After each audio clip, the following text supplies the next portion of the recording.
When you think of a fan game that's been cancelled, you'd probably think of something like Chompers or Those Nights at Fredbear's. Hell, you might have even thought of Five Nights at Thomas's 4. Yes, that is a real game. However, one fan game I've seen close to nobody talking about is Sweet Dreams. Sweet Dreams was a Five Nights at Freddy's 4 reimagining created by Golver, who is also working on the Twisted Carnival, and Louie. So you're probably wondering how and why this game got cancelled in the first place. And I will eventually cover that. But first, I'm going to be covering everything about this game that was shown off. So buckle up, as there's quite a bit to talk about. So I'm going to be covering general info surrounding the game and then move on to the cast of characters, as there are a lot. So the game was said to be centered around the main character being trapped in their attic. I'm assuming this would have been the main office of the game, where you'd have to survive until 6 AM to win. The game promised a full 6-night experience with intermissions or challenges after each night, similar to a game like Jollibee's. The game also promised animated sequences and a lot of secrets. Now these intermissions would have taken place in various different locations, including the garage, the living room, and even Fredbear's family diner. Now there is currently no info on what any of the mechanics would have been. The closest thing to a mechanic I could find was this teaser here, featuring the puppet coming out of a drawer. Now this is just a theory, but I'm thinking we could have needed to check this drawer from time to time to keep the puppet at bay. The teasers for this game show different versions of the original Fnaf cast. This one has got to be my favorite. There's something so ominous and unsettling about this teaser. Some teasers show off what the intermissions would have had in store, such as this one here, which appears to feature a more twisted version of the purple toy robot from Fnaf 4. This one shows off a different version of Toy Freddy, next to a wind-up replica of him. And this one shows a shadowy variant of Fredbear, emerging from behind the curtains. What is seen in the shadows is easily misunderstood in the mind of a child.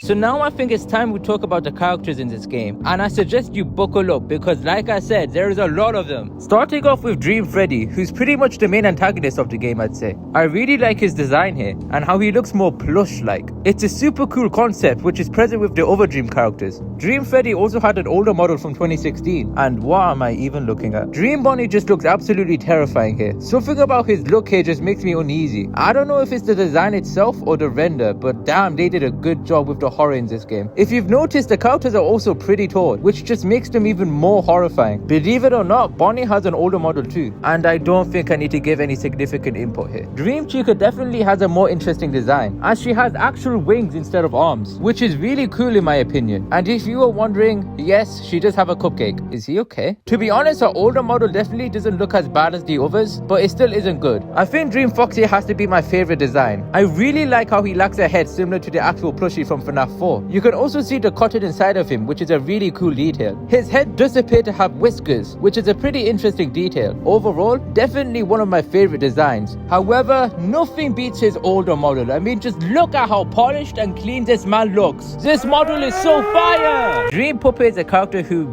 definitely exists. I mean, this design isn't entirely bad, but I do think there are better ways they could have maybe handled it. I mean, just look at that forehead. I do like his teeth here though, and how they're more human-like. Now, I wonder what his older model looked like. I am genuinely at a loss for words here. What was they smoking when making this? Fredbear and Spring Bonnie are also here, and the designs look alright, nothing too crazy. They also both have shadowy counterparts titled Silhouette Fredbear and Silhouette Spring Bonnie. These guys look really intimidating. Even if their designs are simple, they're really effective in my opinion. These two would have probably appeared in the 4th intermission, the minigame which would have taken place after night 4. It's interesting to think about how this would have played out if it was finished. I guess we'll never know. Dream Fredbear was most likely planned to be the final boss of the game, and was probably going to appear in the final night. Nothing too significant to talk about here, but I do really like the large rip in his stomach to resemble his stomach in the original Fnaf 4. Really cool attention to detail, and overall a pretty solid design. Now, if you think we're done, we aren't. This character is called a childhood robot, and if you couldn't tell already, it's based off the toy robot present in Fnaf 4. Now, can I just say how much I love this concept? Seeing this character go from a toy to an actual threat is such a sick idea. His design here is also, of course, really good. Now, what if, and hear me out for a second,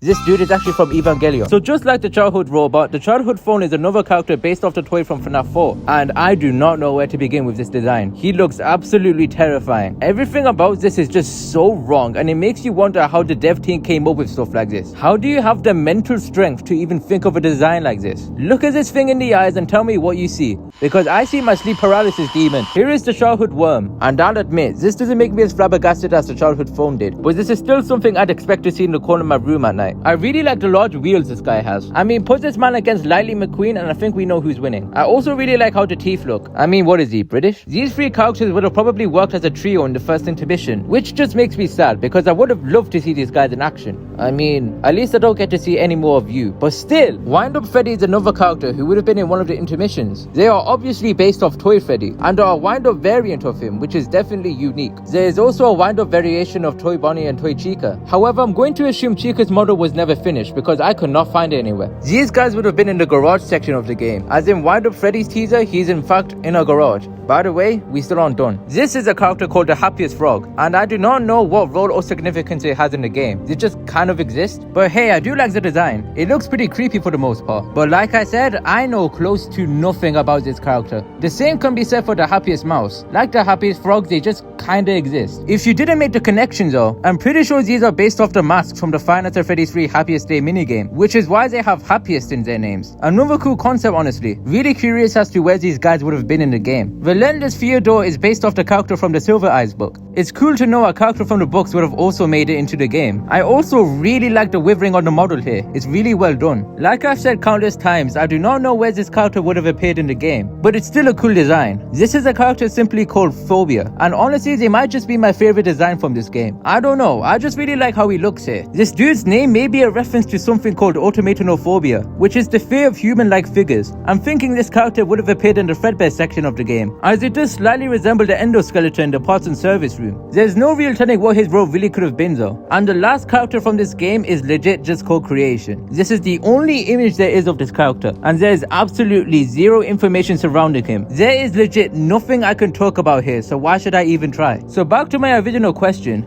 Why was this game even cancelled? Now apparently Louis, the main developer of the game, was a pretty self-centered individual and would change ideas and plans for Sweet Dreams without saying anything, which would obviously be pretty annoying. He'd also refuse to take criticism and treat certain members of the dev team pretty badly. All of this sounds like a huge hassle for the other developers to deal with, so it's no surprise this game eventually got cancelled. It's sad because this project was shaping up to be something really cool. Overall, this game was truly something to look forward to at the time, and it's unfortunate it never got finished. But hey, you never know. Maybe someone could pick the project back up someday to finish it. Who knows? Anyways, thank you for watching, and sweet dreams.